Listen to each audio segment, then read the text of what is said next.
Bom dia a todas as pessoas. Queria começar agradecendo ao Ministério Público desse estado tão acolhedor pelo convite, parabenizar pela pós-graduação. Sei que não é fácil, né? Conseguir construir um programa de pós-graduação, aprovar. Nesse momento de pandemia, todo mundo muito ainda não sabe se isola, não sabe se... Então, é importante que a gente comece a rever os contatos, né?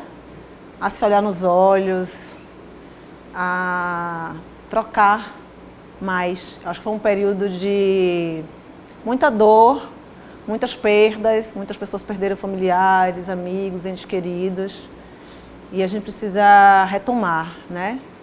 Retomar a vida, retomar a energia. Então, para mim, me contenta muito estar de novo com as pessoas. Eu queria pedir só para apagar a luz de fora, para ficar mais fácil a de fora. Isso. Conseguem ver melhor agora? Perfeito. Então, eu sou Lívia Santana Vaz, sou promotora de justiça na Bahia vou fazer a conta aqui, há 17 anos, vou fazer 18 ano que vem. E um tempo dessa experiência na promotoria de combate ao racismo e intolerância religiosa. É a primeira promotoria dessa natureza no Brasil inteiro. Foi criada em 1997 por uma demanda dos movimentos negros em Salvador e tem inspirado outras iniciativas. Hoje, é importante a gente falar que, de acordo com o caso Simone Diniz, de 2006, eu vou abordar ele aqui com vocês, todos os ministérios públicos deveriam ter uma promotoria de combate ao racismo, todos. Ou promotoria, ou núcleo, ou grupo, né? Mas a gente sabe que isso ainda não é uma realidade no nosso país. Então, a gente entende que a questão racial, eu vou falar de outros grupos vulnerabilizados também, eu prefiro sempre falar em grupos vulnerabilizados, porque eu acredito que não se trata de uma situação que é voluntária, é algo imposto, historicamente, politicamente, economicamente. Agora eu estou ouvindo melhor. Né? É algo imposto, não é algo que essas pessoas estão nessa situação por vontade própria, né?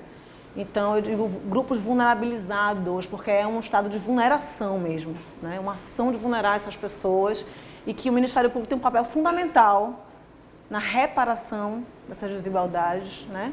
Na promoção de igualdade. Mas eu acho que a gente ainda tem um caminho muito longo pela frente, especialmente quando a gente fala desses grupos, né? Então, nos últimos 2 anos, com a pandemia, talvez até impulsionados pelo caso George Floyd, a gente tem essa mania, né? A gente só se compadece do que acontece lá fora, né? Porque aqui no Brasil, a cada 23 minutos, morre um jovem negro assassinado. Mas a gente não se compadece, a gente naturaliza. Eu sempre digo que um dos efeitos mais perversos do racismo é naturalizar.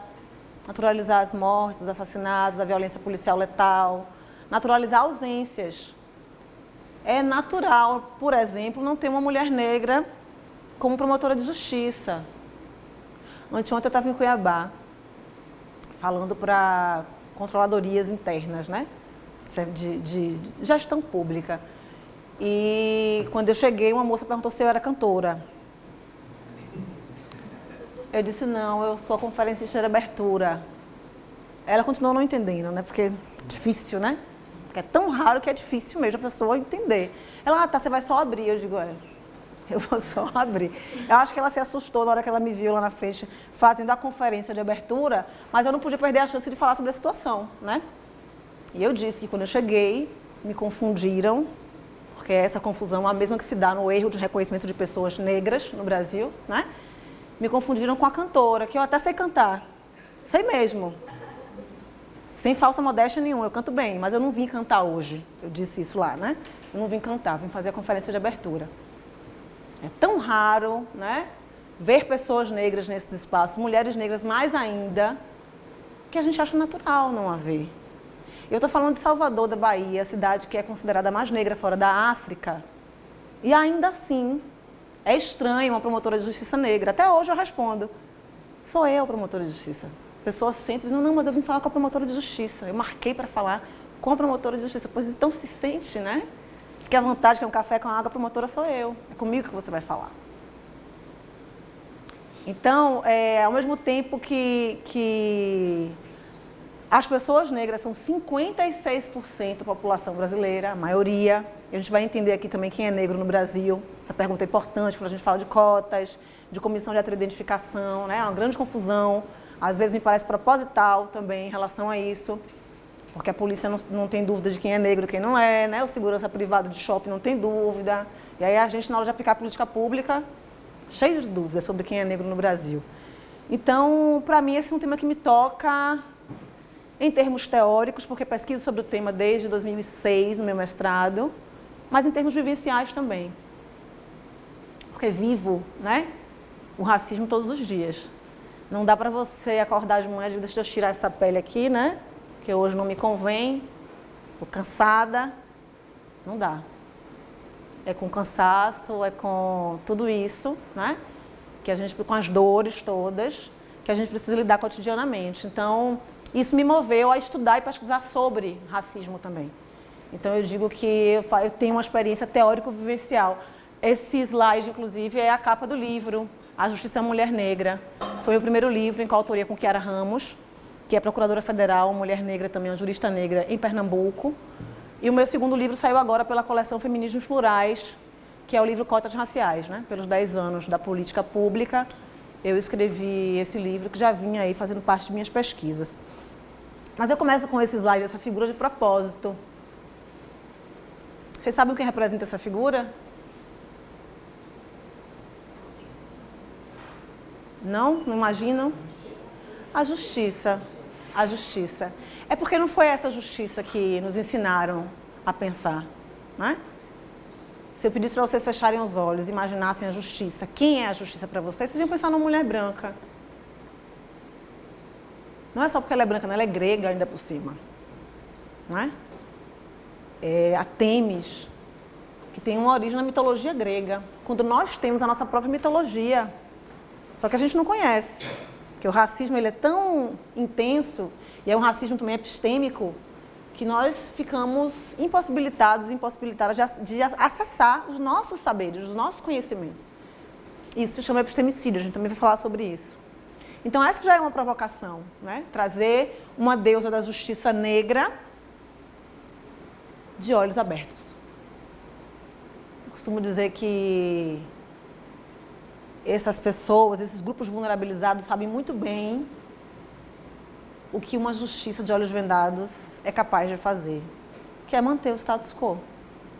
Se eu não enxergo as pessoas como elas são e as demandas dessas pessoas, vou manter as coisas como estão. E aí, eu tenho dito muito que nós somos servidores públicos, servidoras públicas. Porque eu vejo pessoas assim que têm verdadeira ojeriza de atendimento ao público. E aí, como é que você vai atender, servir a um público que você não conhece, cuja realidade está muito distante da sua, sem sequer ouvir essa demanda? Isso quer dizer que a relação do Ministério Público com os movimentos sociais é fundamental. É fundamental. Os movimentos de mulheres negras, movimentos negros, indígenas, LGBTQIA+, movimentos de pessoas em situação de rua. A gente não conhece essa realidade. Quem aqui já vivenciou situação de rua? Acho que ninguém, né? Então é preciso entender essas demandas, porque às vezes a gente está impulsionando uma política pública que, na verdade, é um desserviço para essas pessoas. Como as pessoas em situação de rua, por exemplo, falam em relação ao abrigamento, que elas perdem completamente a autonomia. Como é que a gente consegue associar o abrigamento com a autonomia e com o reatar de laços familiares que essas pessoas perdem muitas vezes? A gente tem que escutar, a gente tem que ouvir. Então, essa imagem já é uma provocação inicial para a gente refletir sobre isso. E aí, tem uma frase de Grada Quilomba, que é uma mulher negra, portuguesa, radicada na Alemanha, psicóloga, mas uma multiartista. Ela tem feito muitos trabalhos em museus, exposições, sempre pautando a questão racial, do tráfico negreiro. E ela tem um livro chamado Memórias da Plantação, não sei quem conhece aqui. Ele saiu primeiro em inglês, já está traduzido para português. E é um livro já bastante difundido no Brasil. Foi inclusive um dos mais vendidos na Flip, em 2020, eu acho. E ela vai dizer assim, essa frase é muito importante para a gente começar esse tema. Uma mulher negra, ela diz que ela é uma mulher negra. Porque essa mulher ela vai precisar, de fato, se identificar em termos de raça e de gênero para pensar seus direitos fundamentais, para promover seus direitos fundamentais. Esses dois elementos para essa mulher são elementos de vulneração. A sua raça e o seu gênero, ou seja, há uma intersecção. A gente também vai falar sobre isso, interseccionalidade. Aí ela vai continuar, uma mulher branca, ela se diz uma mulher. A mulher branca é o padrão do que é ser mulher. Só que quando a gente não enxerga as opressões de raça em relação às mulheres negras, a gente reproduz essas opressões. Por isso que não faz sentido falar em feminismo, são feminismos. E aquele feminismo que não é antirracista, que não pensa outras formas de opressão, não é um movimento emancipatório, né? É um movimento que vai pensar parcialmente. Então, quando a mulher branca ela se coloca apenas como mulher e deixa de se racializar no discurso, porque o seu gênero representa aí a sua vulneração ou sua vulnerabilização. Mas a sua raça, não. A sua raça é o seu privilégio. O privilégio da branquitude. Por favor, me interrompam se estiverem dúvidas, quiserem acrescentar alguma coisa, dar exemplos, tá? E aí muita gente se incomoda quando a gente fala em branquitude. A branquitude não é uma escolha, não. Assim como a negritude também não é. A branquitude é uma posição social de privilégio. Aí muitas pessoas vão dizer, mas eu sou uma pessoa branca, mas eu vim da periferia, eu sou pobre, minha família era pobre. Eu não estou dizendo que pessoas brancas também não sofram, não tenham dificuldades na vida. Não é isso. É que a cor da sua pele não é uma dificuldade a mais, como é para as pessoas negras, para as pessoas indígenas no nosso país. Tá? Então é preciso partir desse reconhecimento, desse privilégio da branquitude, para partir desse reconhecimento, assumir responsabilidade. Porque também existe um discurso muito da culpa, né? Mas eu não tenho culpa, eu não escravizei ninguém. Não é sobre isso. Não é sobre culpa. É sobre assumir um compromisso. Né? É como se diz, eu não preciso ser uma pessoa LGBTQIA+, para ser anti-LGBT-fóbica, eu não preciso ser uma pessoa negra para ser antirracista. E as pessoas têm ficado muito só no discurso. Eu sou antirracista, mas o que é que tem feito? Que postura tem adotado? E aí tem várias camadas de posturas para se adotar. Né? Na intrafamiliar, nas relações sociais, de amizade, nas relações institucionais, profissionais, política. Eu sou antirracista, mas eu não voto em negro. Não é? Tem sempre aquela pessoa lá que já tem a capitania hereditária, né, no poder, sempre em homens brancos, nessa pessoa que a gente vota. Então, eu preciso refletir realmente em todas as esferas da nossa vida, se de fato a gente está buscando uma postura antirracista para além do discurso. Aí, por último, ela vai dizer que o homem branco se diz uma pessoa. Ele é o padrão do que é ser pessoa. As normas são pensadas para homens brancos. A sociedade é pensada para homens brancos. E aí ele não vai nem se racializar e nem se identificar em termos de gênero no discurso dele. E não se enganem, a produção, interpretação e aplicação do direito também se dá com base nesse exclusivismo da branquitude. Aí eu vou trazer para vocês alguns exemplos de documentos históricos de direitos humanos para a gente refletir um pouquinho sobre isso. O primeiro documento histórico que eu vou trazer é a Declaração Universal dos Direitos Humanos de 1948. Certamente aqui todas as pessoas já ouviram falar, pelo menos nesse documento, ainda que não tenham lido, já ouviram falar. Um documento muito consagrado, supostamente por universalizar direitos. E aí quando você vai lá nos dispositivos dessa declaração, você vai ter lá a expressão toda pessoa humana. Toda pessoa humana tem direito à vida digna, à educação, saúde. Lá no artigo 13 tem o direito à liberdade. Toda pessoa humana tem o direito à liberdade, o direito de ir e vir, sair do seu território para ele regressar. E a gente comete um grande equívoco, que é estudar as leis sem pensar o contexto histórico. 1948, vamos voltar um pouquinho? Em que contexto a gente estava? Se eu falar em África, praticamente todos os países africanos estavam colonizados. Será que quando eu falo nessa liberdade, eu estou falando do homem, da mulher, africanos colonizados? Não estou falando. E aí a gente vem para um outro documento muito mais antigo do que ele, que é a Constituição do Haiti de 1805. Eu posso perguntar para vocês quem estudou essa Constituição? Quem estudou, levanta a mão. Ninguém? Eu também não. Estudei depois, por minha conta. Mas eu nunca tinha ouvido falar na Constituição haitiana, no ensino médio, na faculdade. Isso deveria ser tema obrigatório de uma faculdade de Direito, de História, do ensino médio, de um modo geral. Porque é um documento histórico de direitos humanos. A gente não estuda. Por que a gente não estuda esse documento? Um documento que decorreu a primeira revolução vencedora de pessoas africanas escravizadas e ex-escravizadas nas Américas. A primeira independência que se dá a partir de uma revolução negra. A gente não estuda. Essa Constituição, ela vai declarar a independência do Haiti, que era a colônia francesa, de todo o poder do universo, criando um Império Negro. Para isso, essas pessoas precisaram derrotar o exército francês, liderado por Napoleão Bonaparte naquela época, o exército mais pujante, mais temido daquele período. Além disso, a Constituição declarou abolida para sempre a escravidão.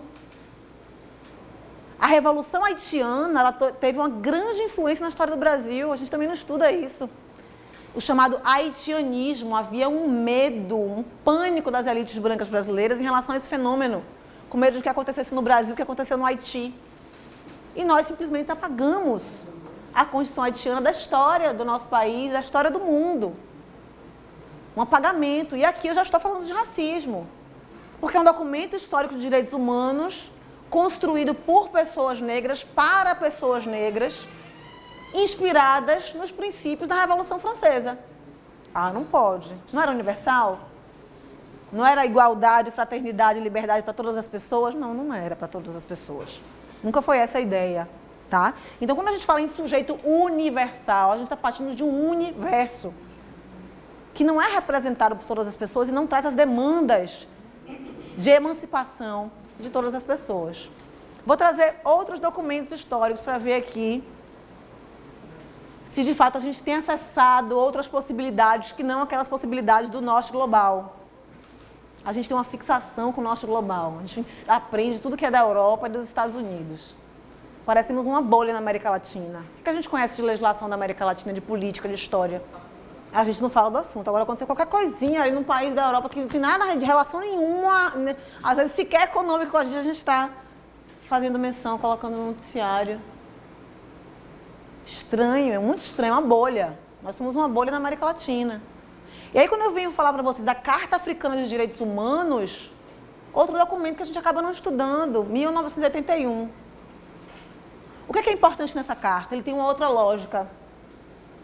Eu vou falar muito para vocês aqui, enquanto a gente estiver discutindo, de outras mitologias, tá? Não estou falando de religião, não. Estou falando de mitologia afro-brasileira. E aqui eu vou falar de Exu. Ai, o demônio. Quem disse isso? Né? Uma perspectiva brancocêntrica, eurocêntrica, cristã. Ou cristocêntrica, se vocês quiserem falar assim. Nada contra Cristo, nem contra os cristãos e cristãs, de modo algum. Mas a gente precisa entender que o respeito, né, precisa passar pelo conhecimento também. Porque boa parte desse desrespeito, intolerância e racismo religioso é por conta de não conhecer e não acessar. Então, Exu, ele é o senhor do verbo, da palavra. Ele tem a ver com comunicação, com circularidade. Ele é tido como o senhor da encruzilhada, dos múltiplos caminhos. E Exu, ele tem uma ética responsiva da reciprocidade.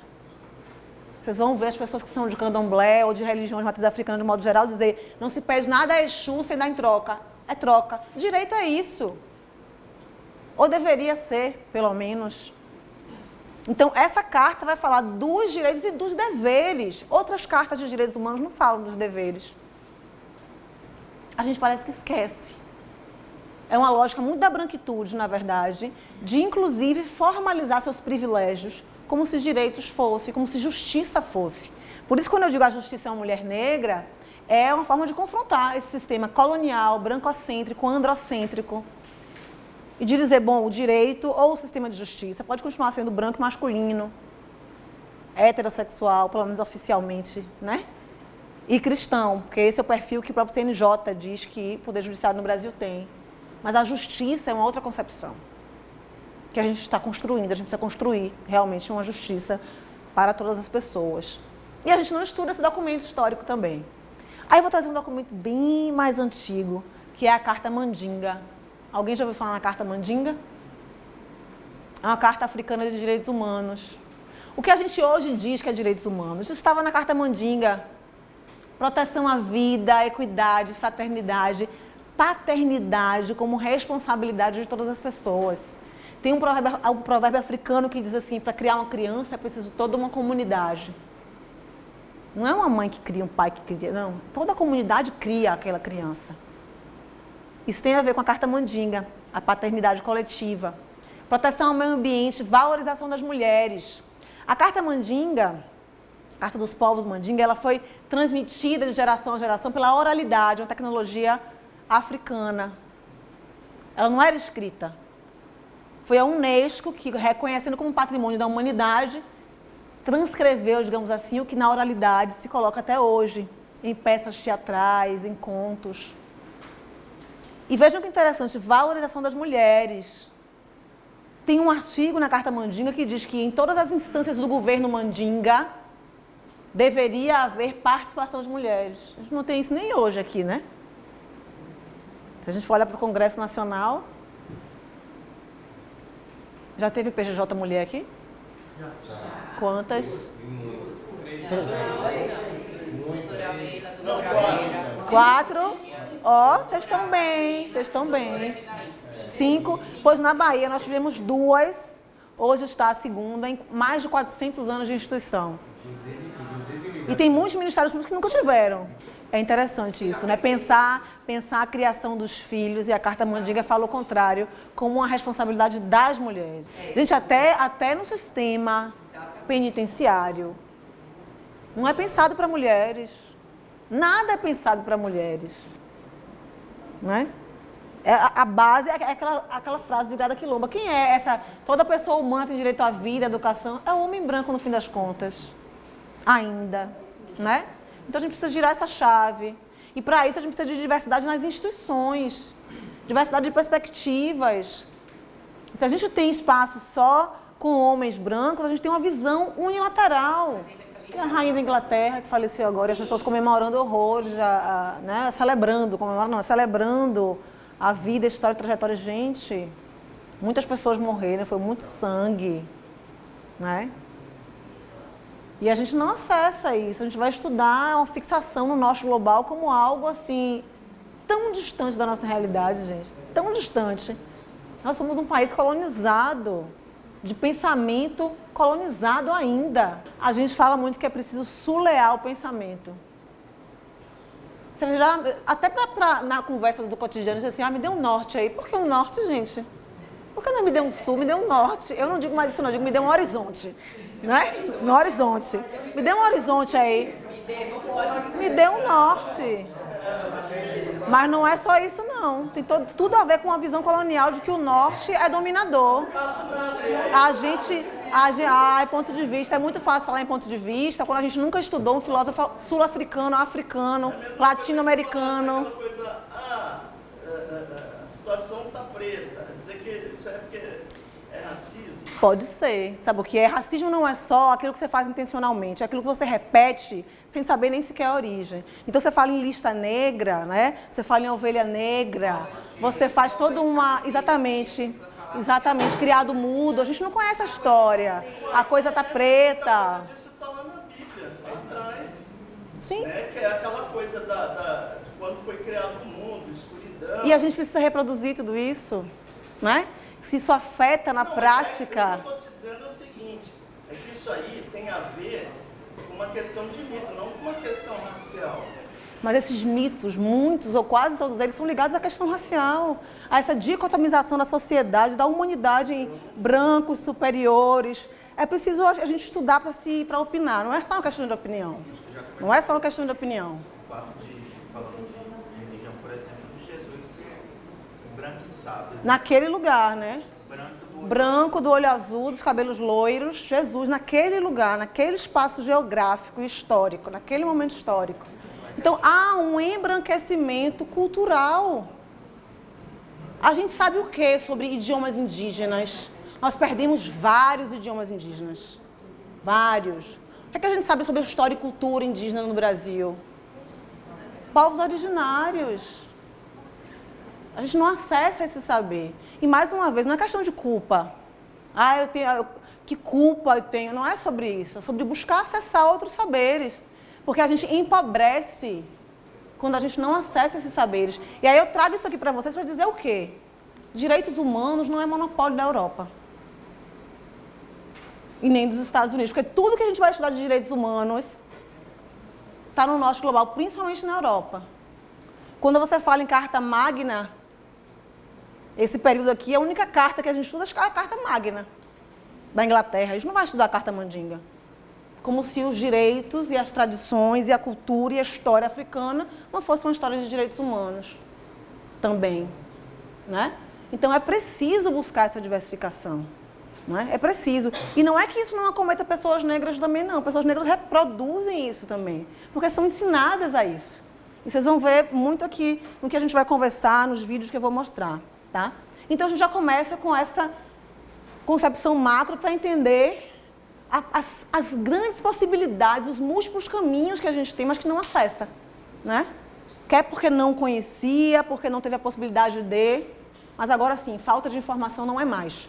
Falta de possibilidade hoje não é mais de acessar esses conhecimentos, porque a gente tem muita literatura à disposição, né? Muita música à disposição, muito cinema à disposição, trazendo histórias, outras perspectivas de história. Não sei quem aqui conhece Chimamanda Adichie. Vocês conhecem Chimamanda, ela vai ter uma fala, e virou um livrinho pela Companhia das Letras, que é O Perigo da História Única. É sensacional a forma como ela vem desenvolvendo a ideia do perigo da história única. O que é a história única? A nossa história foi contada para nós na perspectiva europeia, da princesa Isabel Salvadora. Como se não houvesse participação nenhuma de pessoas negras nas revoluções indígenas também, em busca de libertação nesse país. Então, é preciso, de fato, ampliar os olhares, tá? E aí, a questão racial na ordem jurídica brasileira é importante a gente estudar e entender para que a gente compreenda o quão estrutural é o nosso racismo. E a história vai trazer muitos elementos para que a gente possa analisar de que modo é que a gente passa por essas fases. Aqui eu trago 4 fases que não são necessariamente interrompidas, elas também se misturam, né? Primeiro, a da juridização da escravidão negra no Brasil. Depois, do pós-abolição. A gente teve um pós-abolição muito peculiar no Brasil. A tutela do direito à não discriminação racial, que ainda é ali um não agir do Estado. Ele vai tutelar quando houver a violação do direito à não discriminação. E depois a promoção da igualdade. Aí já é um Estado atuando para promover igualdade, a partir dos direitos sociais em especial, tá? No período da escravidão, eu vou trazer primeiro alguns dados que a gente não costuma acessar, mas que são muito importantes para entender que o Brasil foi o país que mais escravizou pessoas africanas. Foi um grande polo de tráfico negreiro, o Brasil. Primeiro, foi o último país do Ocidente inteiro a declarar a abolida a escravidão. O último. Em 13 de maio de 1888, o dia que os movimentos negros dizem que nunca acabou, né? Porque o que se esperava do 14 de maio não chegou. A tal liberdade efetiva, a tal emancipação efetiva, ela não chega, né? E para cada 10 anos de Brasil, a gente ainda tem 7 anos de sistema escravocrata. 70% da nossa história foi sobre o regime de escravização de pessoas negras, que muita gente ainda tem uma visão romantizada, né, de uma escravidão cordial, dócil. Não houve nada de dócil na escravidão no Brasil. Eu não sei quem já acessou o livro de Laurentino Gomes, Escravidão 1 e 2. Importante para se conhecer um pouco da história, da perspectiva de um historiador sério e branco, porque é preciso também a gente ver que pessoas brancas estão passando a buscar, né, a rever essas fontes e a recontar essas histórias.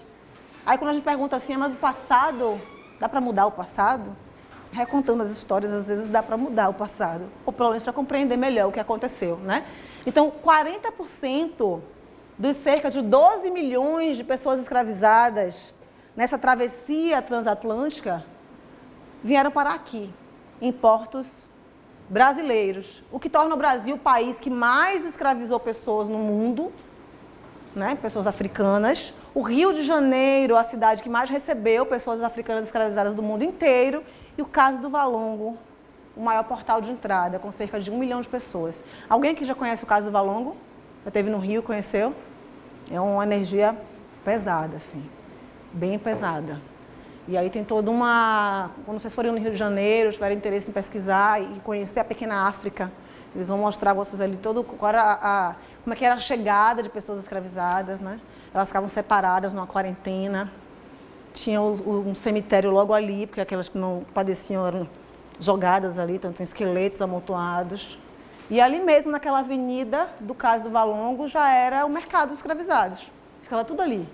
Os acessórios, né? As correntes, tudo ali. As pessoas expostas à venda. E aí a gente vou fazer uma linha do tempo, não é completa, por óbvio, mas uma linha do tempo que vai dar luzes, lançar luzes nessa questão de como a raça foi inserida na nossa ordem jurídica. Tá? Primeiro eu vou trazer as ordenações filipinas. O Brasil, quando não tinha ordem jurídica própria, ele era regido pelas ordenações do reino, as manuelinas, afonsinas e filipinas. Mas as filipinas realmente que tiveram mais concretização no Brasil, maior tempo de vigência, ali de 1603 a 1830, quando a gente tem o primeiro Código Criminal. Aí a parte criminal é revogada, a parte civil não. Né? Mas as ordenações filipinas tinham um livro sobre os crimes, o livro 5º. E eu não vou trazer muitos detalhes, não, mas só para dizer a vocês que tinha o crime de feitiçaria, que podia ser punido com pena capital. Não é muito difícil fazer uma conexão de quem seriam as pessoas feiticeiras no Brasil. Não é muito difícil. Né? Pessoas negras que vieram da África com seus rituais de matriz africana, pessoas indígenas também com seus rituais próprios, feiticeiras. Podiam ser mortas por isso.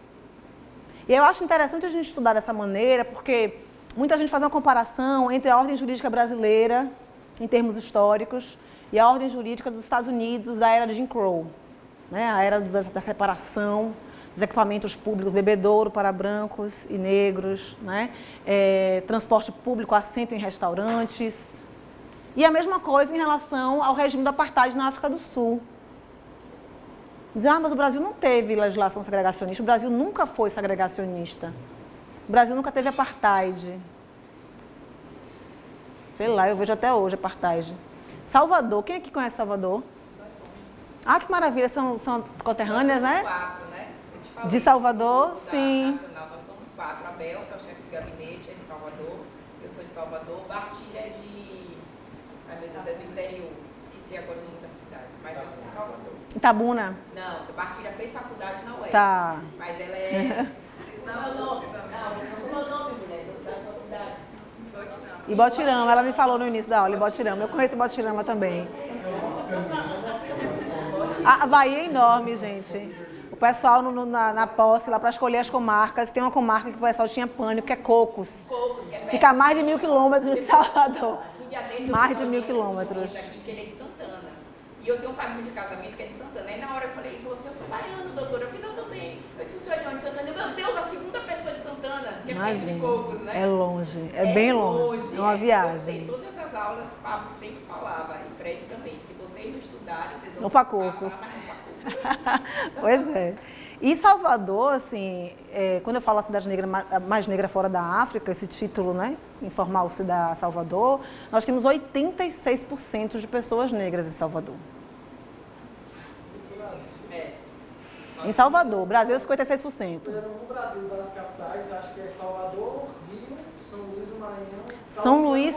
São Luís é bastante negra, inclusive. Eu também não sabia, estive lá recentemente e acessei esses dados. Recentemente, eu conversando com a Manuela Dávila, ela disse que o Rio Grande do Sul... Porto Alegre é uma das quatro. Porto Alegre tinha...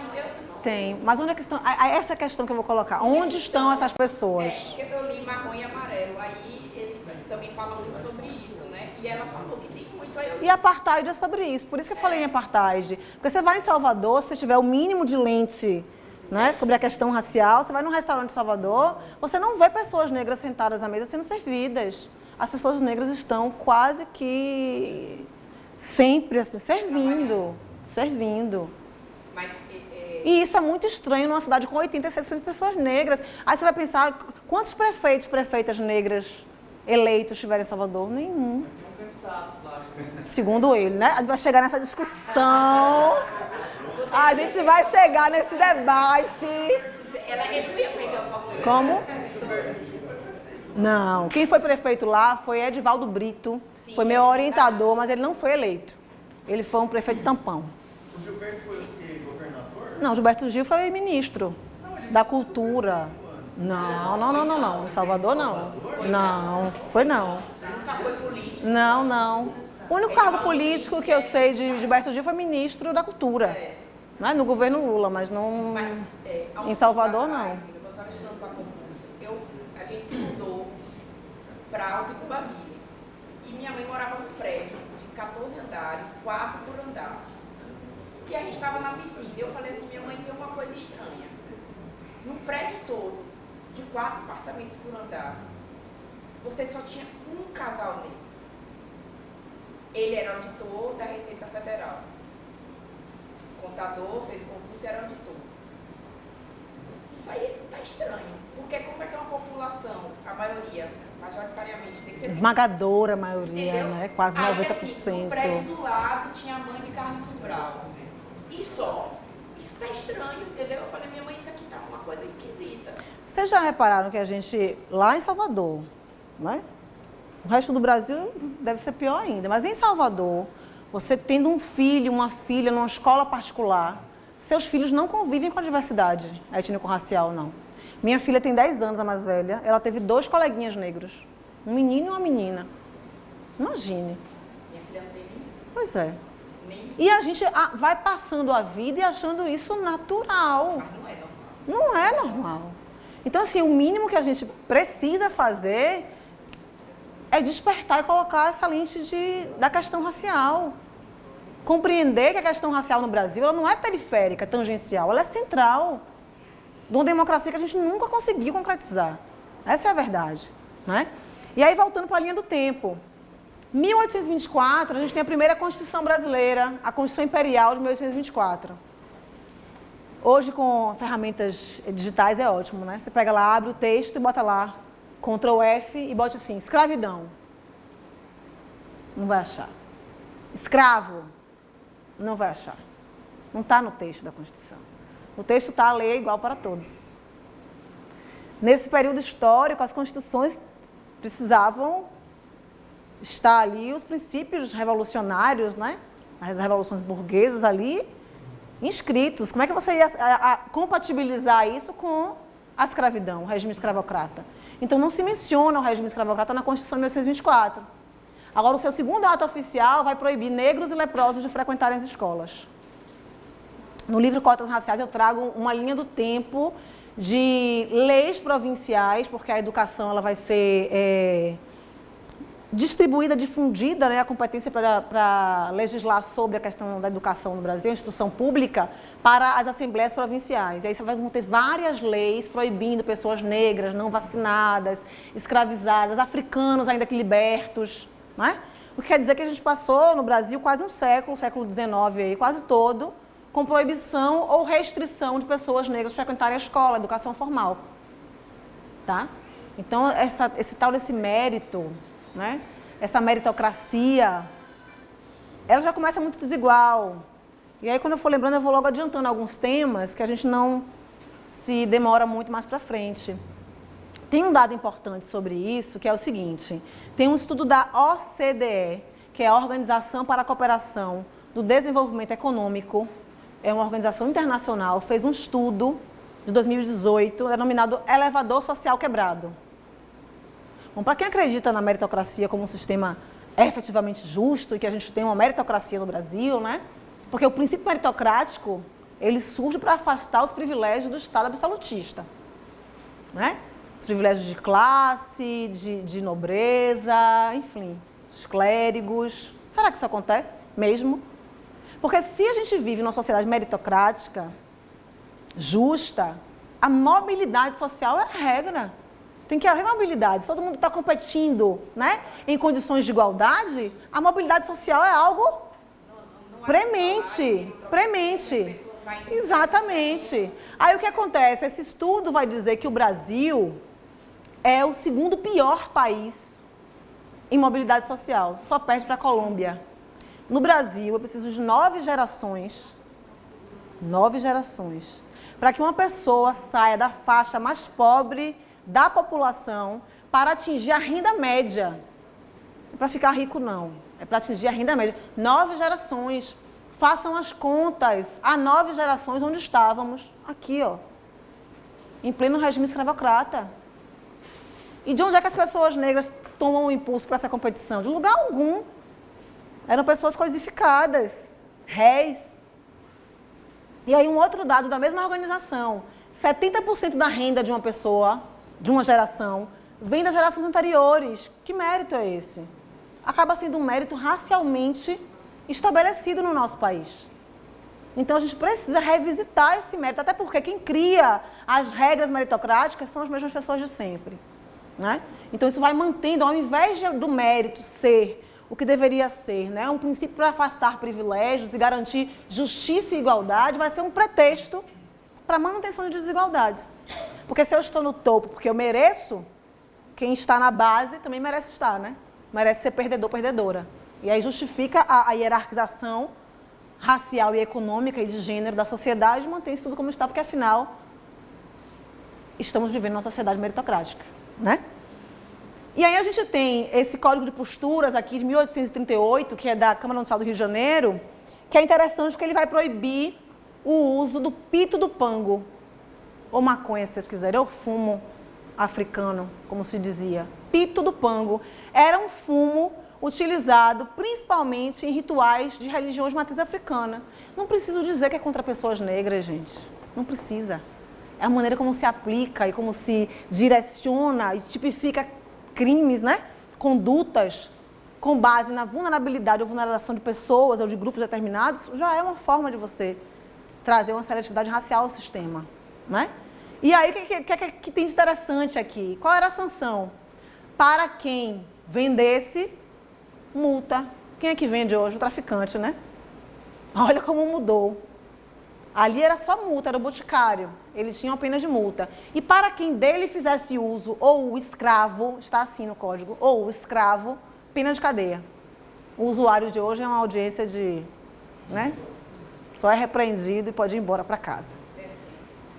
Como há uma inversão, né, de sentidos, de objetivos e tudo mais. Então, quando a gente fala em guerra às drogas, a gente tem que pensar contra quem é essa guerra, né? Porque não é uma guerra contra coisas, não. As guerras são contra pessoas, né? E aí, em 1850, eu vou falar só da Lei de Terras. É um marco na nossa história.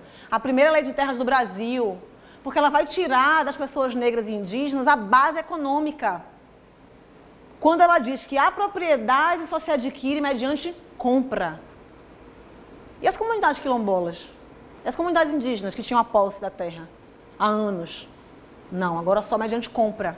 E a gente sabe que no nosso país, um país latifundiário, a propriedade da terra é uma base econômica importante.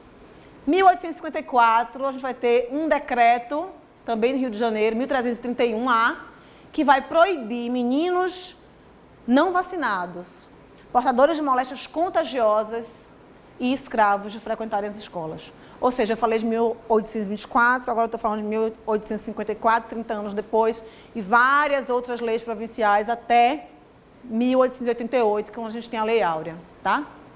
Essas duas leis aqui eu tenho certeza que vocês já estudaram, pelo menos no ensino médio, só que não com essa perspectiva. Lei do Ventre Livre, 1871. A partir da Lei do Ventre Livre, as crias, como se chamava, das mulheres escravas eram livres. Mas, sempre tem um mais depois, né? Mas, até os 8 anos de idade, essas crianças ficariam sob a tutela do senhor. Vocês acham sob que regime? Até os 8 anos. Quando atingia 8 anos de idade, tinha 2 opções. Ou essa criança trabalharia para o senhor até os 21 anos de idade, a título de pagamento de indenização, ou o Estado pagaria a indenização para o senhor. Indenização de quê? Aí você volta e diz, Lei do Ventre Livre.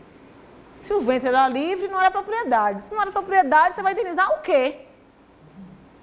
Era desse jeito. Eram leis supostamente abolicionistas que eram para reduzir a tensão do movimento abolicionista e das revoltas de pessoas escravizadas. Aí eu venho para a Lei de Sexagenários de 1885. A partir dos 60 anos de idade, a pessoa escravizada torna-se livre. Desde que antes disso?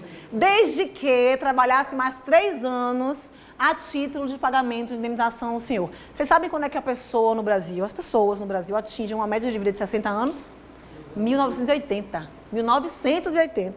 As pessoas não viviam 60 anos, de um modo geral. Imagine as pessoas escravizadas, né, com a tortura que enfrentavam nos regimes de trabalho forçado. E aí a gente vai para a Lei Áurea. Alguém já leu a Lei Áurea aqui? Posso falar, é rapidinho. 2 artigos. O primeiro, declara abolida a escravidão a partir desta data. O segundo, revogam-se as disposições em contrário. Que maravilha! Depois de quase 400 anos, deu conta com 2 artigos, resolveu tudo. Por isso que o dia 13 de maio é o dia que nunca acabou, gente. Porque não dá conta. Nada sobre o destino das pessoas recém-libertas. Nada. Depois caiu a monarquia, né? Aí veio a república, que era cafeicultora. Que não ajudou muito também as pessoas escravizadas, libertas. Foi justamente por conta da Lei Áurea. Exatamente. De fazer o resto. Não deu tempo. Na verdade, a Lei Áurea ela é uma declaração de algo que não tinha mais como permanecer. Com toda a pressão internacional, interna, do mercado consumidor, da Revolução Industrial, das revoluções escravizadas, do movimento abolicionista, não tinha como manter mais essa situação. E aí, eu vou trazer para vocês, dar uma paradinha na linha do tempo, para trazer para vocês a questão de raça e gênero, porque a gente precisa falar de interseccionalidade. Quando eu falo do sequestro de pessoas africanas, da travessia em tumbeiros, né, nos navios negreiros, se vocês forem pesquisar ilustrações de como eram os porões dos navios negreiros, é uma coisa... É uma lata de sardinha. Sim, uma lata de sardinha. Mulheres, homens e crianças apinhados lado a lado. Quanto mais mercadoria humana, mais lucro. E aí, muitas pessoas padeciam no meio do caminho, né? Ou adoeciam ou se suicidavam, era uma forma também de não aceitar a escravização. Ou, no período em que o tráfico negreiro já estava proibido e as fragatas inglesas faziam fiscalização, jogavam, muitas vezes, a carga humana inteiramente, toda, ao mar. Isso gerou uma alteração das rotas dos tubarões, dada a quantidade de carne que era jogada no oceano, né? E aí, se eu falo nisso, vocês vão entender que eu estou falando aqui da questão racial. Porque essas violências e opressões afetavam mulheres e homens africanos escravizados. O fundamento aqui é a raça. Mas se eu trouxer outros elementos históricos, vocês vão entender que havia opressões que atingiam mulheres negras porque eram mulheres e porque eram negras. Opressões que não iam atingir ou não atingiam homens negros, embora escravizados, nem mulheres brancas, embora mulheres, tá? Primeira figura histórica, as reprodutoras.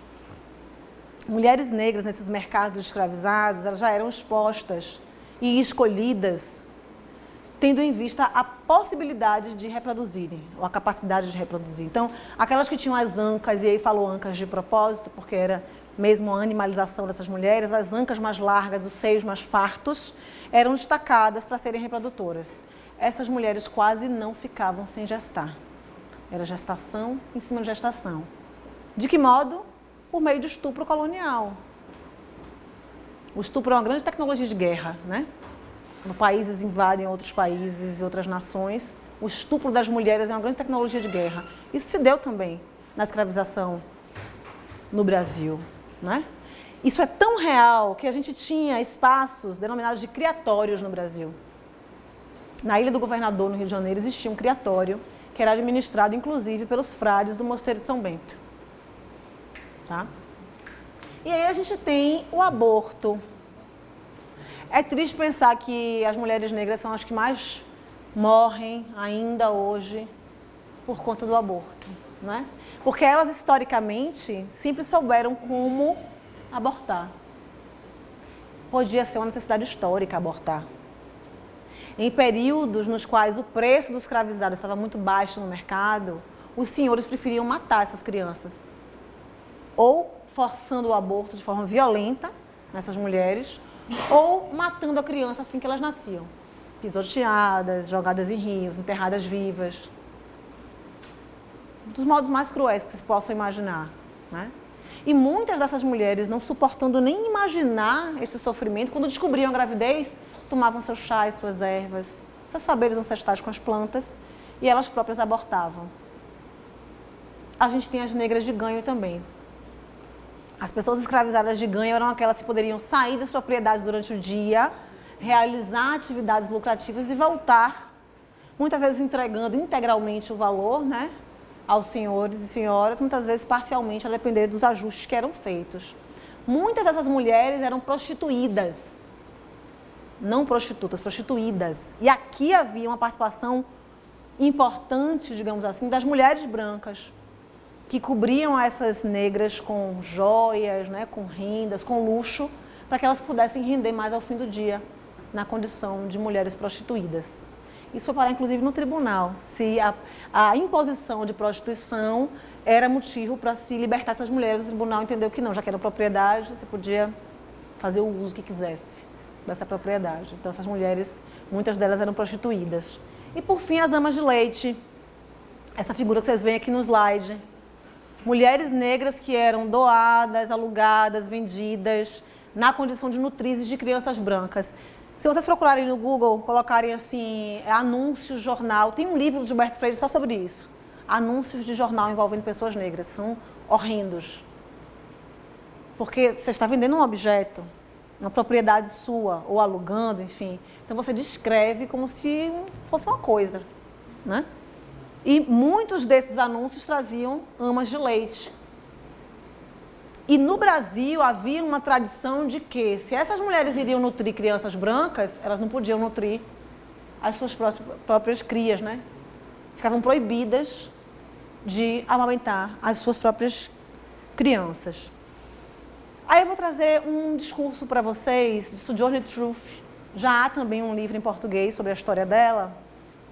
Ela é uma mulher negra escravizada. A gente tem muito pouco história de pessoas negras escravizadas no Brasil. Nos Estados Unidos a gente tem biografias. E lá, em 1851, ela já era uma mulher liberta. Teve a chance de discursar na Convenção pelos Direitos das Mulheres, em Akron, Ohio. E o contexto do discurso dela era um contexto no qual clérigos estavam discutindo os direitos das mulheres.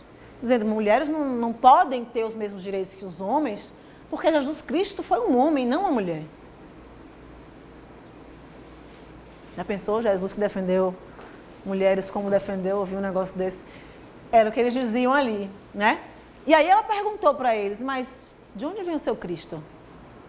Se não de uma mulher. De onde veio o seu Cristo? E aí uma pergunta dela que fica, né, muito célebre é, e eu? Eu não sou uma mulher?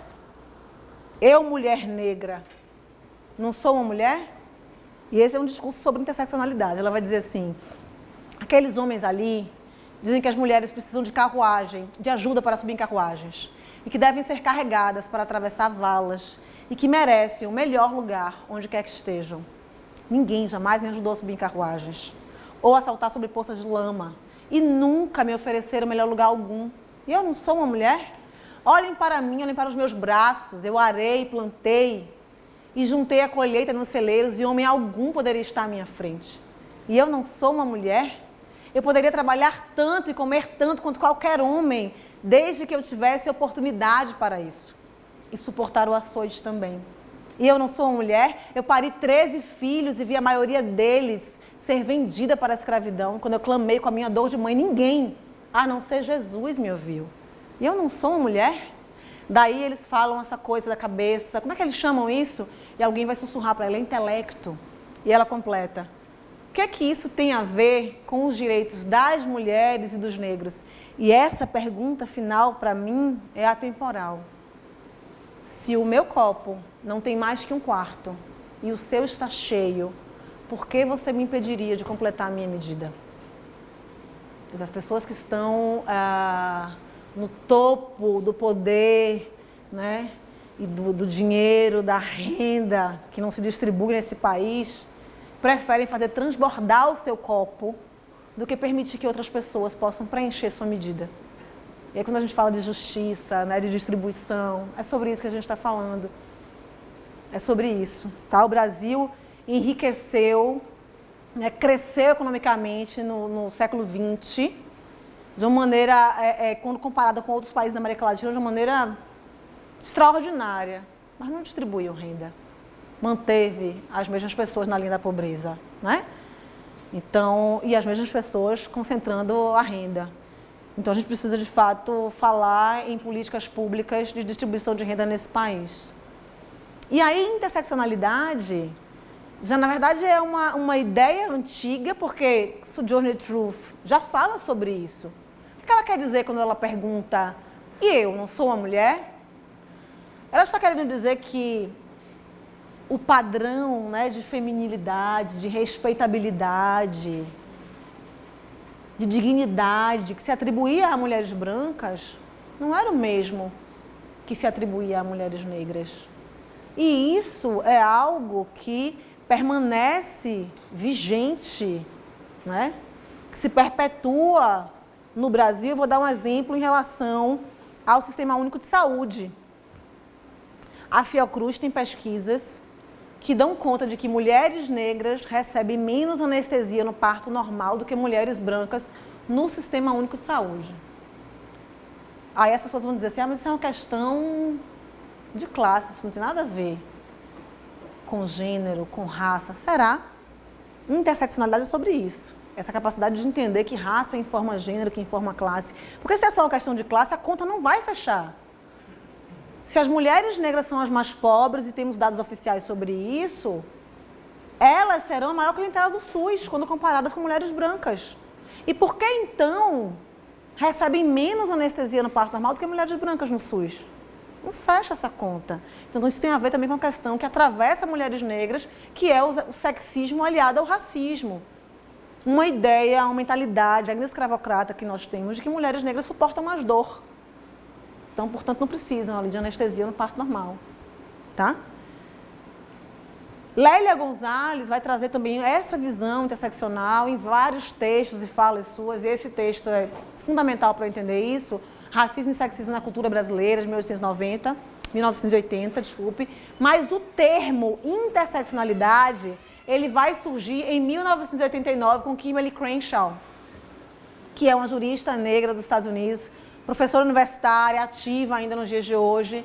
E ela vai tomar por base um caso bem interessante da General Motors, de 1976. É um caso no qual 5 mulheres negras vão ajuizar uma ação contra a empresa, alegando que sofriam discriminação, porque não eram contratadas pela empresa. Mas a justiça, com essa visão sectária, separada em tiras das pessoas, vai dizer, não existe discriminação de gênero aqui. Afinal, há mulheres negras na General Motors. Mulheres negras não, há mulheres na General Motors.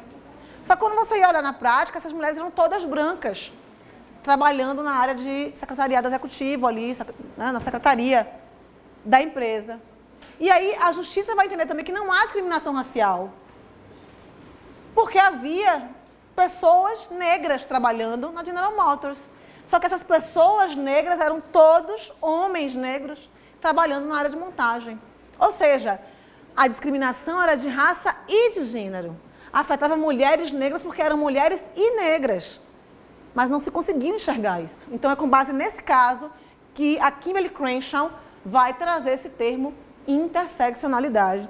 E há um livro sobre isso que é da Carla Cotirene, que é nossa conterrânea também, assistente social lá em Salvador, uma amiga querida. E essa figura eu trago para vocês para tentar visualizar o que seria a interseccionalidade. Eu digo assim, se eu sou uma mulher numa sociedade machista, sexista, patriarcal, misógina como a nossa, é como se eu estivesse no meio de uma avenida e os carros que passam sobre o meu corpo são a opressão de gênero. Se eu sou uma mulher negra, uma outra avenida vai atravessar essa daqui. E os carros que vão oprimir o meu corpo são a opressão do racismo. Agora vocês imaginem, se eu sou uma mulher negra, transexual, lésbica, nordestina, vocês sabem que há discriminação contra a nordestina também, né? Nordestina, pobre, candomblessista, idosa e com deficiência.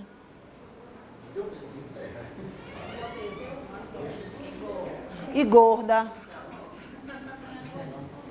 A gordofobia também. Já imaginaram isso? Ah, você está inventando? Eu não estou inventando, não. Essas pessoas existem. É a gente que não quer enxergar. Não é? É a gente que não quer enxergar. E assim, se nós produzimos políticas públicas, porque o que é a política pública? É uma ferramenta essencial de relacionamento do Estado com a sociedade, com as pessoas. Para quem nós estamos produzindo política pública se nós não enxergamos essas pessoas? Que demanda é essa, se a gente não escuta para entender a demanda? É muito estranho, para mim, né? Perceber como as pessoas têm dificuldade de acessar os órgãos públicos, de falar como promotor de justiça, sabe? Para mim isso é algo... E pedir desculpa quando vai. Não, meu Deus do céu, outro dia eu cheguei... Não, mas eu nunca vi um promotor de justiça. Digo, tá vendo agora, sente aqui, vamos... Né? Qual é a sua demanda, qual é... Gente, quer dizer, os órgãos que são criados para atender a sociedade, parece que estão num pedestal, não sei, encastelados de maneira tal que as pessoas não conseguem acessar. Eu tenho uma fala delicada em relação a isso, que é o seguinte, hoje é um concurso bem... Me diga seu nome. Fausto. Hoje é um concurso bem disputado da carreira do Ministério Público, magistratura, né? E passam sendo pessoas mais preparadas e, consequentemente, muitos desses mais abastados, que vivem em grandes centros. E aí, quando ele toma posse na carreira, ele vai para o interior. Né?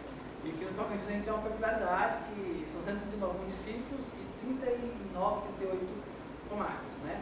E a maioria das cidades tem a média populacional de menos de 20 mil habitantes, menos de 10. E aí, esse promotor, ele não quer ficar no interior, porque ele tem depressão, né? Ele não se sente bem, ele acha que o local atrasado. E aí acontece, e agora com o advento da pandemia que veio do teletrabalho, do home, aí esquece. Nossa. Olha, essa pandemia trouxe muitos problemas. Sai da cidade e ficou a moça. Abandonado. A primeira comarca que eu trabalhei foi Brejões. Vocês nunca nem ouviram falar, nem sendo de Salvador, nunca ouviram falar, né? Eu já ouvi falar. Minha mãe brincava assim, cadê a Lívia? Foi pro Brejo. Brincadeira boba dela, mas eu gostava da cidade. Era uma cidade friazinha. A agricultura cafeeira. Mas eu cheguei lá com um pepino, porque a gente cai de paraquedas nesses lugares, né? Ninguém avisa assim, olhe, né? Não, eu cheguei lá, o prefeito tinha ido embora, segundo o povo, com um saco de dinheiro nas costas, segundo o povo. Né? Eu digo, gente, eu cheguei num feriado, eu falei, meu Deus, fui morar na pousada, que não tinha um lugar para eu alugar para morar, fiquei 3 meses na pousadinha, ia andando pro fórum. Quando eu cheguei, era fila de fazer caracol do lado de fora. INSS perdeu. Que INSS? Eu ficava o dia naquele fórum e as pessoas diziam, meu Deus. Os servidores públicos tinham meses sem receber. Eu tive que nomear um interventor. Foi um negócio assim, uma experiência que eu não desejo para ninguém. Para ninguém. Mas se via ali, só tinha de autoridade, que eu não gosto nem desse nome, eu e o delegado de polícia. Não tinha juiz, não tinha ninguém. O presidente da Câmara não queria assumir a prefeitura. Eu digo, eu que não vou assumir esse negócio. Vocês se resolvam, porque eu que não vou assumir a prefeitura. Mas foi uma situação assim. Aí você via a carência das pessoas de não saber a quem recorrer. É realmente essa a missão do Ministério Público? Se trancar nos gabinetes e ser inacessível para a população, ter ojeriza de atender as pessoas, achar que tudo de movimento social é mimimi. Então, a gente está fazendo o que aqui? Né? Eita, e tem gente. O que é que a gente está fazendo aqui? A gente precisa se perguntar. É porque tem muita gente que procurou esse tipo de viu, Fausto? De espaço pelo retorno financeiro e pronto. Pronto. Pronto. Nem eu quero dar percentual, acho que eu tenho medo de... entendeu?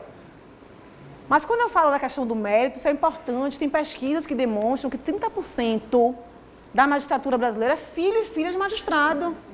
Olha que coisa interessante.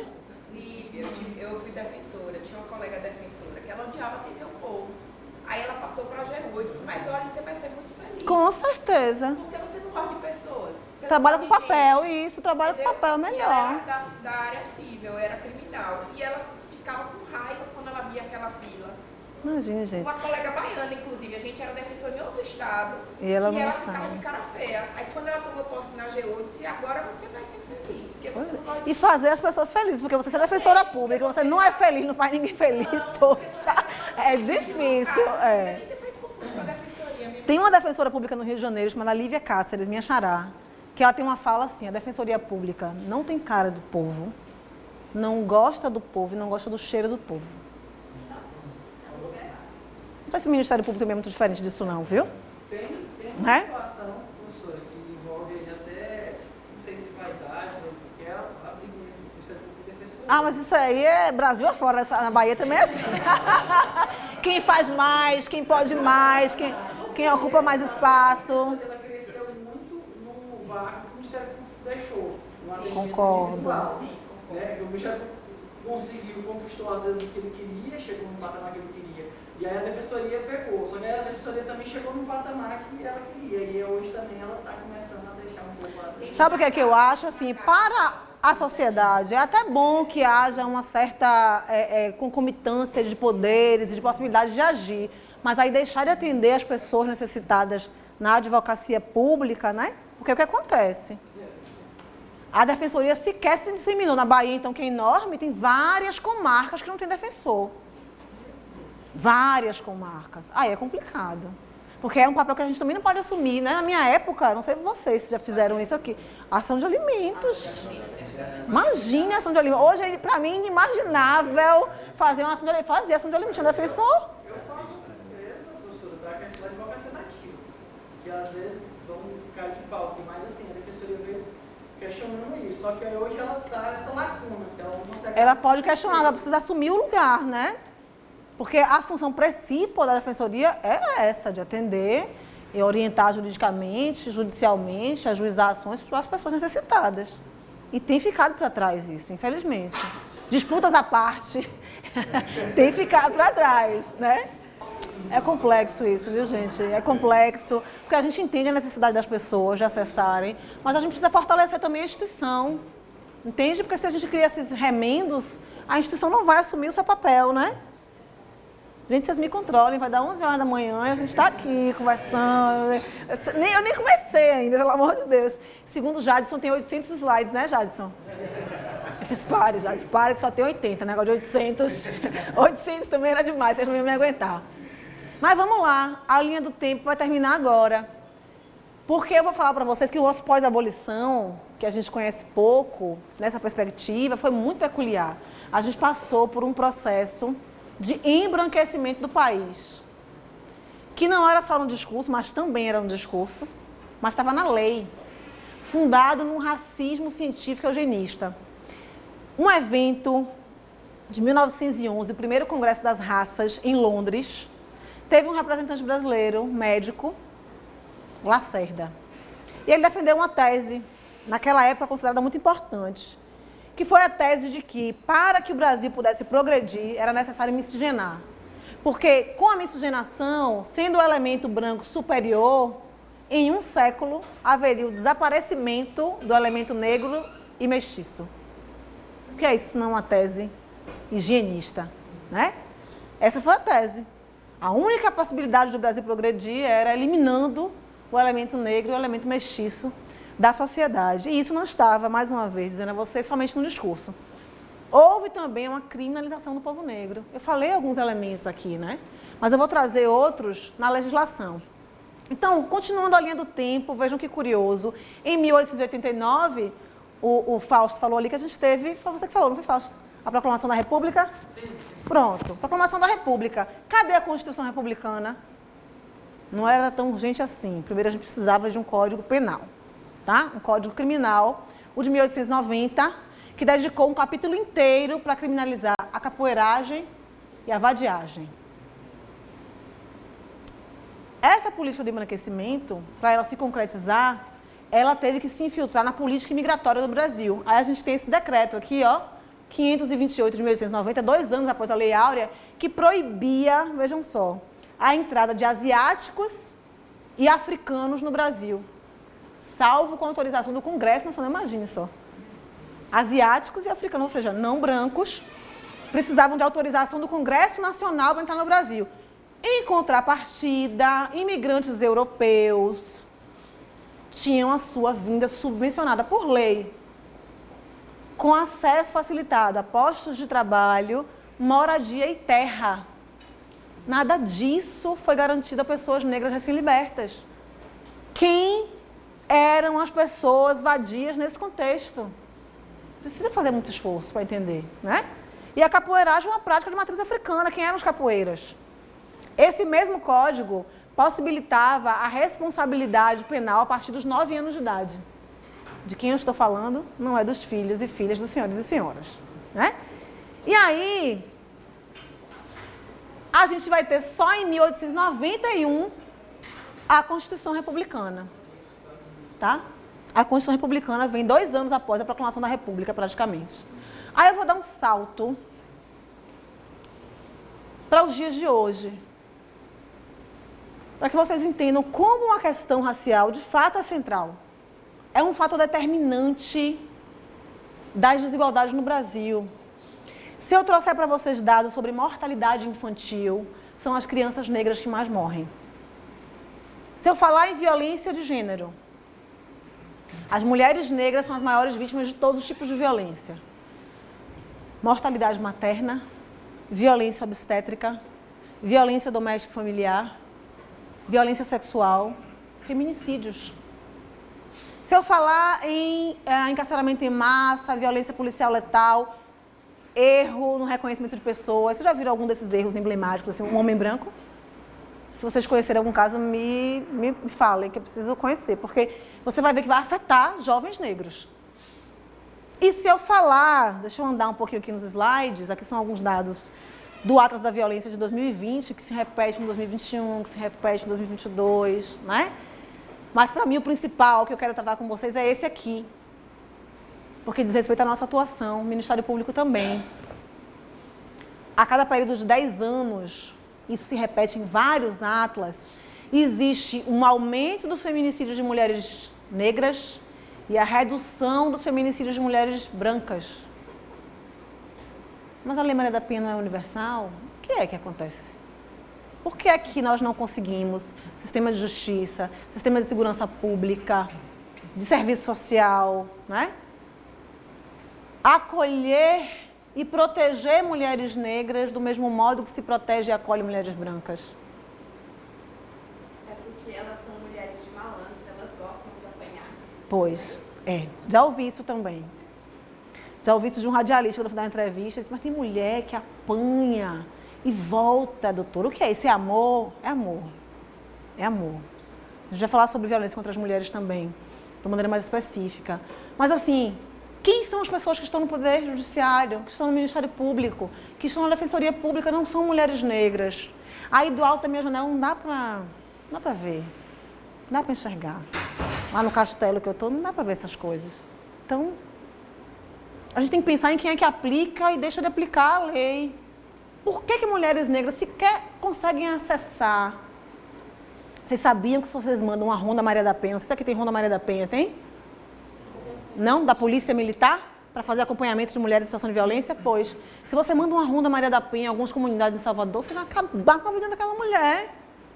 Porque ali o tráfico de drogas, você está trazendo a polícia para cá, para a comunidade, não fica com raiva do homem que bateu nela, não, fica com raiva dela.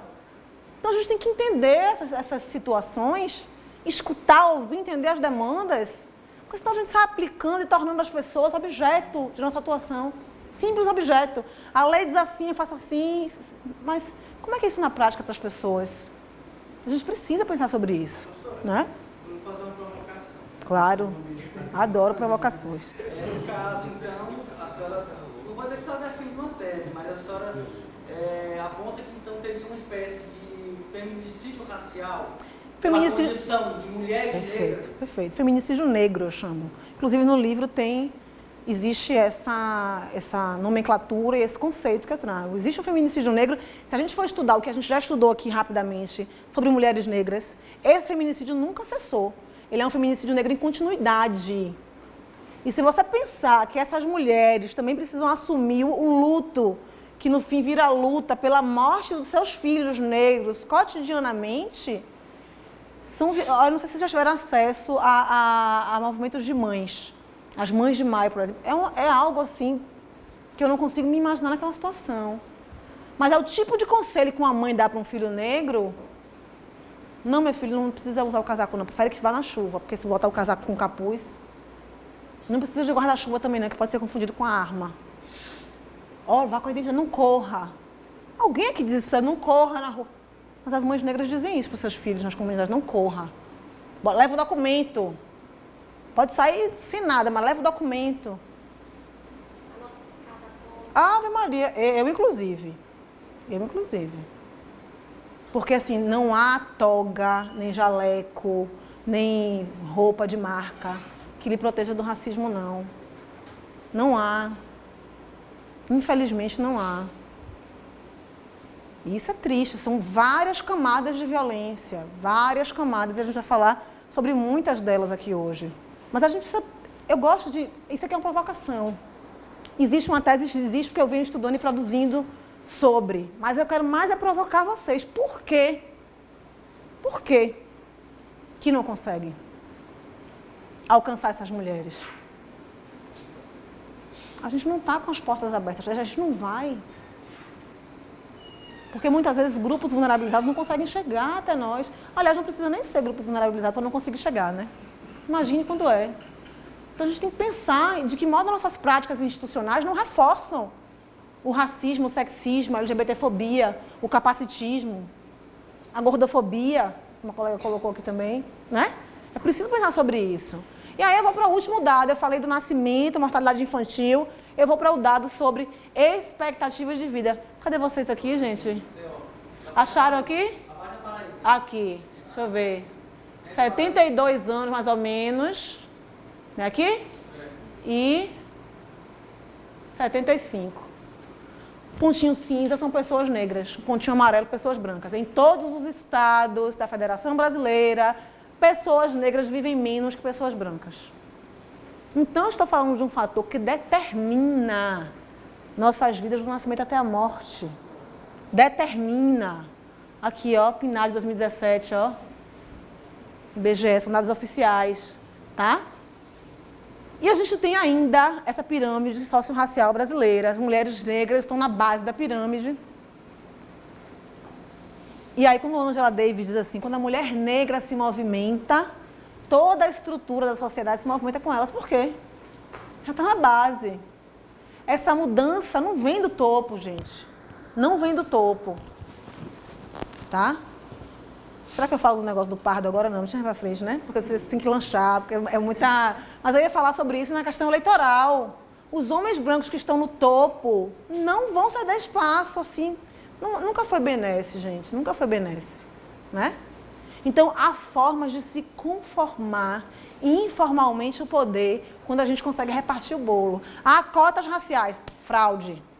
Agora, pessoas que nunca foram socialmente negras, que nunca sofreram racismo e nunca sofrerão, são autodeclaradas, se autodeclaram para impor a aplicação de uma política pública tão importante para a reparação histórica para si. É a manipulação de sentidos que vai se fazendo para se manter o status quo, tá? Eu quero chegar pelo menos no primeiro vídeo, gente. A pessoa, vou lutar para isso, para a gente fazer um intervalo em breve. Aí tem algumas noções importantes. Racismo estrutural, racismo institucional, racismo interindividual. O que é isso? É tudo a mesma coisa? Não é, né? O racismo estrutural, dá para entender muito quando a gente já fez essa parte histórica. Ele vai estruturar as relações. O Brasil se forma a partir disso, gente. Eu não sei quem aqui revisa os materiais didáticos dos filhos e filhas. Minha filha, você acaba de rir comigo, né? Você quer lá do descobrimento do Brasil. Que descobrimento, minha filha? Calma, minha mãe, não. Calma, não. Calma, não. Ela já sabe, né? Ela vai lá na escola, ela leva também esse outro discurso para as outras crianças e professores. O Brasil foi descoberto realmente. E aí que descobrimento é esse, né? Que dizima povos originários, que expropria terra, que estupra mulheres.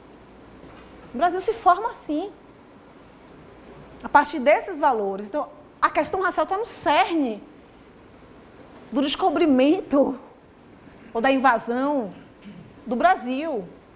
É base. Agora, me preocupa, de novo, eu digo que o pacto narcísico da branquitude, que é uma expressão de Cida Bento, ela vai dizer que o pacto narcísico da branquitude é um pacto de silêncio entre iguais. Ó, não vou falar sobre isso não. Aí eu digo que é de silêncio e silenciamento, porque quando a gente se coloca para falar, né, o incômodo que gera, ninguém quer ouvir, ninguém quer não. Está inventando, esse negócio não existe, né? Por quê? Para manter esses privilégios historicamente construídos às custas da opressão de outros grupos, principalmente negros e indígenas no Brasil. Mas por que eu falo de pacto narcísico? Porque nesse livro eu vou dizer também que o pacto narcísico da branquitude é um pacto de manipulação de sentidos, é um pacto de isenção de responsabilidades, de hipocrisia, de mediocridade. E vou explicando por quê.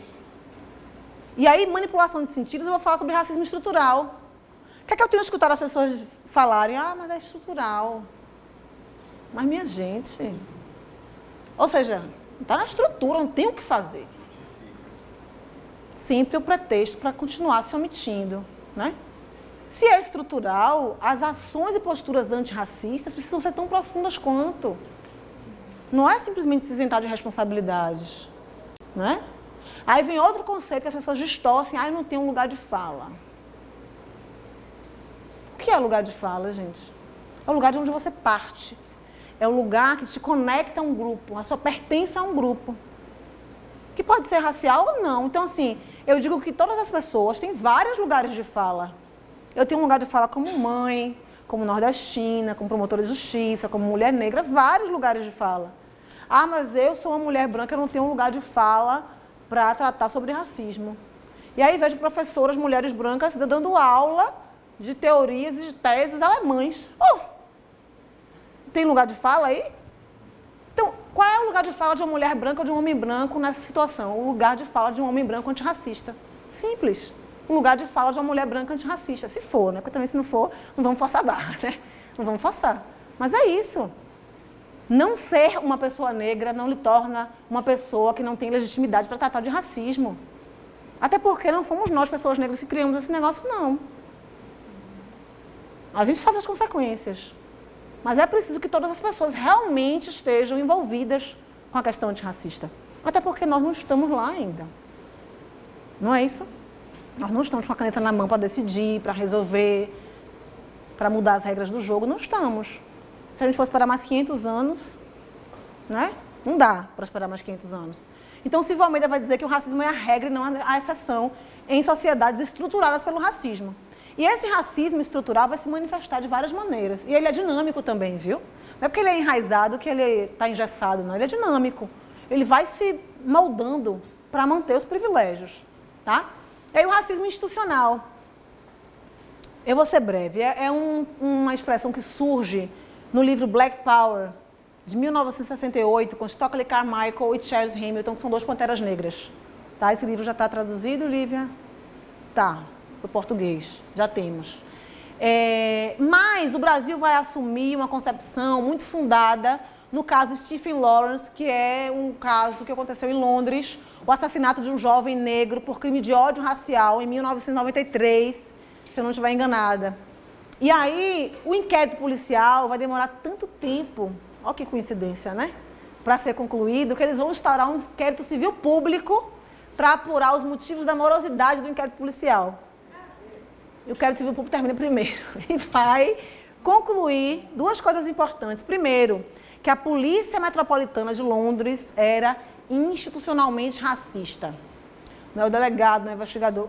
A polícia, a instituição, é racista. E que o racismo institucional é o fracasso das instituições em oferecer um serviço racialmente equitativo. Se a minha noção de fracasso é outra coisa. Quando você fracassa, você tem um objetivo. Essas instituições, pois, tinha uma pedra no meio do caminho, né? Mas, assim, essas instituições não foram criadas com esse objetivo. Então, não é fracasso. É a reprodução pelas instituições públicas e privadas, e o Ministério Público não está fora dessa realidade, da hierarquização racial das pessoas, tá? E o racismo interindividual, eu digo assim, é aquele do miúdo, né? É aquele que a gente tem mais ódio, porque a gente vê as manifestações racistas. Vocês viram um caso agora de uma vendedora não, dona da loja, que se negou a vender, eu acho que ela era chinesa. Disse que não preciso de dinheiro de pretos, não. Se negou a vender um artigo para uma mulher negra.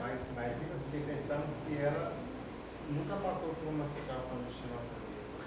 Pois é. Né? Mas existe o racismo antinegro, ele tem uma intensidade no mundo inteiro. Então, mesmo as pessoas que sofrem também de xenofobia ou de outras formas de discriminação... Eu fiquei pensando nessa situação. Eu também fiquei. Eu falei, poxa, Meu Deus, será que ela nenhuma empatia ali, né? Mínima. alguma coisa Certamente parecida? sentiu. Porque certamente ela sentiu. Certamente sentiu. Mas dizem que o sonho do oprimido é estar no lugar do opressor, né? Então, aqui nesse lugar eu posso oprimir. E aí, você se coloca nesse lugar. Mas eu digo assim, nós precisamos, principalmente o Ministério Público, entender que racismo é crime por uma conquista dos movimentos negros, mas que isso não nos tirou do lugar. Tem 34 anos que a Constituição Federal de 88 criminalizou o racismo. Mudou o quê? Eu trabalho há 7 anos com isso. Depois eu trago alguns dados para vocês vão ficar... Mudou que eu nunca vi uma condenação por racismo. Sempre é... Eu consegui 5 lá em Salvador. De 100 e tantas. Depois eu falo sobre isso. Mas mesmo assim, mesmo por injúria, o negócio é difícil. E tem um caso na Comissão Interamericana que eu vou falar para vocês, vocês vão entender do que eu estou falando. Mas assim, a gente precisa entender que racismo é crime, mas a gente tem que colocar várias reticências depois dessa frase. A gente não pode cair na cilada de achar que racismo é crime, ponto final. Cadê a responsabilização institucional? Nesse caso, por exemplo, da dona da loja, né, que praticou o racismo, ela pode ter a suspensão ou perda do alvará de funcionamento. Ninguém pensa nisso. Racismo é crime.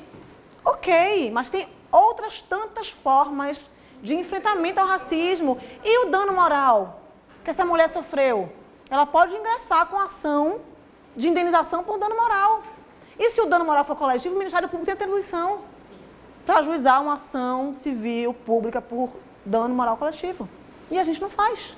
Pela tipificação do delegado que falou no noticiário, foi injúria racial. Pronto, aí assim, eu digo que essa hermenêutica da branquitude é ótima, né? Porque manipula, aí vai querer falar até em racismo reverso. Ontem eu estava no IBADPP ontem. Quando ela exigia que a mulher se retirasse. Quebrou o celular dela para ela ir embora. Vamos voltar para esse caso concreto. Ela disse macaca, ela disse negra, ela disse eu não preciso do dinheiro sujo de pessoas negras. Não tem só um crime aqui. Ainda que se queira diferenciar injúria racial de racismo, eu não concordo com essa distinção. O STF já disse que são crimes de racismo. A gente também vai passar por isso rapidamente. Mas vamos para o caso concreto. Ainda que se queira dizer que foi injúria racial, uma parte da conduta dela, a outra foi racismo. Porque essa distinção entre injúria racial e racismo é da doutrina penal, que é escrita por quem? Por homens brancos. Aí você vai lá, sujeito passivo do crime de racismo. Toda pessoa? Então não entendeu o que é racismo. A gente está falando de coisas diferentes. O sujeito passivo do crime de racismo é próprio. São pessoas negras ou de grupos raciais vulnerabilizados. Ah, mas se me chamar de branquela, eu vou ficar ofendido. Então é injúria simples. Que muitas vezes fazem isso com os casos de racismo mesmo, contra pessoas negras. Se sentir ofendido na sua honra subjetiva? Porque o que acontece com a injúria racial é que se diz que ofende a honra subjetiva da vítima. Mas essa honra subjetiva afetada tem a ver com a minha pertença a um grupo. Então, eu não consigo dissociar, sinceramente. Mas já que a técnica quer que seja assim, nesse caso concreto, houve os 2 crimes. Porque quando eu digo assim, eu não preciso de dinheiro de pretos, aqui, ela não está se referindo àquela mulher. Ela está se referindo a toda uma coletividade. Indistintamente. Então, é racismo. E racismo é o quê? Imprescritível e inafiançável. Não cabe fiança. embora o próprio STF, a gente está acabando adiantando o assunto, tá? Isso é bom também. Já disse em decisão recente que por ser crime de racismo, não precisa estar na lei de racismo, a injúria racial também é prescritível e inafiançável. Ah, mas não pode por decisão judicial, eu sou garantista, tem que ser por lei. Ok, mas nesse caso concreto teve racismo também. Teve concurso de crimes. Porque nunca se enxerga isso, não. A boa técnica só é aplicada no lombo das pessoas negras. Né? Para criminalizar, para encarcerar em massa. E aí a gente vai trazer alguns exemplos depois. Mas para a gente encerrar no vídeo, tá? Racismo institucional, portanto, a gente tem uma pesquisa importante do Instituto Ethos, de 2016, que vai trazer a presença negra nas 500 maiores instituições privadas do Brasil, as 500 maiores empresas do Brasil. Olha que interessante o filtro racial que acontece quando a gente chega em cargos de gerência, executivos e conselho administrativo. Não tem pessoas negras. Cadê o pessoal que estava aqui, aprendizes, trainees? Não consegue. Tem um filtro. Elas não chegam. E aí esse vídeo vai trazer, para mim, a tradução do que é o racismo institucional e interindividual também. É uma mistura. Nesse vídeo aqui, que é do governo do estado do Paraná.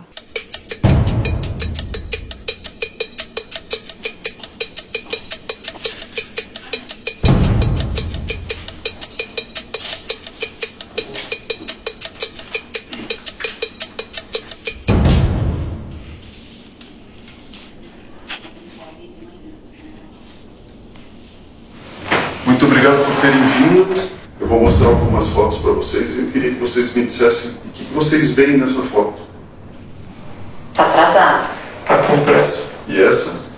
Ela é designer de moda. Escolhendo uma roupa para ela comprar. Executivo, pode ser na parte de finanças, pode ser na área de RH. Mais uma. Acho que o pai está cuidando do jardim da casa dele.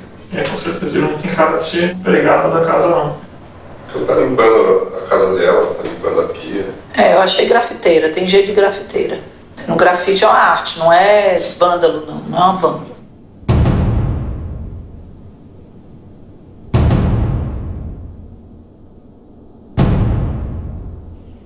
O que você vê nessa imagem? Alguém pichando o muro. Pichadora. E ela? Diarista? Limpando a casa? A empregada doméstica. Um jardineiro. Bom, ele me lembra um segurança de shopping. Um motorista particular. Vendedora, poderia ser uma costureira. Parece uma pessoa fugindo. Um ladrão.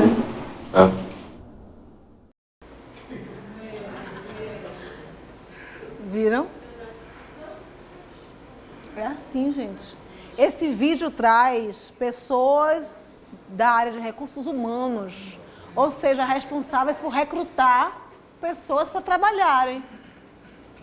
Aí olha pra minha cara e vai dizer que não tem cara de promotora de justiça, não. Eu digo, mas como é cara de promotor de justiça? Que eu preciso, né? Preciso saber como é essa cara, porque eu já tenho 16 anos de carreira e ainda não consegui progredir para promotora sequer. A gente ri, mas a gente ri de nervoso. A gente ri de nervoso. Porque você pega um homem branco com a tesoura de jardinagem. Ele é dono da casa, gente. Vocês viram? Porque ele não tem cara de ser empregado da casa, não. Ele é doido, ele está fazendo um hobby. Ele fez um curso de paisagismo, está fazendo um hobby. Mas se o homem é negro, jardineiro. Ponto final. Uma mulher branca mexendo na roupa, num estabelecimento comercial, é design de moda. A mulher chega em bola língua para falar. Agora a negra não, ela é vendedora ou costureira. Tem umas opções, né? Ainda. Ou costureira. Aí o homem, essa é uma das piores, gente. O homem de paletó gravata branco tem pós-graduação em finanças. Ou até pós-graduação. Né? Em finanças. O negro é motorista particular ou segurança de shopping. Sabem o que aconteceu em Salvador? Uma mulher branca, loira, ela era de onde, gente? Não sei se era do Rio Grande do Sul. Aquela se passou de diretora? Veja se eu vou chegar numa faculdade dessa, não vou ter que mostrar meu currículo lá, meus diplomas todos, com firma reconhecida. Banca! Minha gente, nunca pediram o diploma dessa criatura, nunca checaram na instituição. É o privilégio da branquitude. O rapaz ali pode estar gravata. Não, nem direito ela era formada. Ela participou de banco de mestrado, ela participou de tudo. Sim. entendem do que a gente está falando. E aí o pior de tudo, você pega um homem branco, e não sei se vocês repararam, vocês já devem estar com fome, cansados, mas os cenários são idênticos do grupo 1 e do grupo 2. E o figurino também, porque tem esse negócio, não tá mal vestido, tava de havaiana, tava... Não, é idêntico ali, figurino do grupo 1 e grupo 2. A única diferença é a cor da pele das pessoas, a textura dos cabelos, dos traços faciais. E aí muda. Como foi que ela falou que era uma arte? O grafite é uma arte. Grafite é uma arte, não é vândalo, não. Aí quando é uma mulher negra, é pichadora. Olha... Uma vez eu recebi uma mulher negra também, pra você ver como as pessoas negras reproduzem, porque a gente é criado nessa estrutura racista. Na promotoria de Itabuna. Sim, eu ia perguntar se você foi de execução penal lá, né? Fui, execução penal e júri, pense. Ele disse isso. Olha, pergunte a ela se Fui. ela foi de Itabuna. Execução penal e júri. Aí eu atendi por óbvias familiares das pessoas em situação de carceramento, né? Aí atendi uma mãe negra. Ela chegou e disse, senti aqui, a senhora quer um café, quer uma água e tal. Sentei, ela fez, mas cadê a promotora de justiça? Aí eu respirei, né? Vamos lá, né? Vamos lá. Eu disse, sou eu. Não. Eu estava esperando outra coisa. Gente. Aí naquela hora eu disse assim, sabia se eu continuava o atendimento, falando outra coisa. E a senhora estava esperando o quê? Me diga, porque agora eu quero entender. A senhora estava esperando o quê? Não. Sabe o que ela não achava? Eu estava esperando uma senhora. Eu disse, entendi. Entendi. Eu vou ficar velha de cabelo branco e vou estar esperando uma senhora, sabe? Eu disse a ela, mas eu sou uma senhora. Inclusive, eu sou casada e mãe de família, só não sou... como é que era aquela frase? Recatada e do lar. Eu disse isso a ela, só não sou recatada e do lar, mas o resto... Eu sou casada e mãe de família. Pode dizer o que a senhora veio trazer aqui. E aí eu fiquei pensando, meu Deus, por que aquela mulher negra também como eu não me reconhece nesse lugar? Porque ela não se enxerga nesse lugar, gente. Ela jamais ia se pensar naquele lugar. Então, o estranhamento em ter uma mulher negra naquele espaço, né?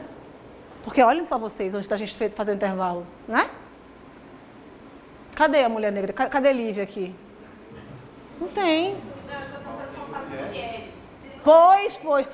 Eu vou dizer a vocês que podem investir um pouquinho de tempo contando as mulheres, mas as pessoas negras, mulher negra, então, não percam tempo, porque eu já sei, eu já contei, eu já olhei 1000 vezes, né? E não achei mulher negra aqui.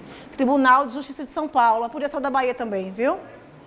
Infelizmente, poderia, claro, tranquilamente.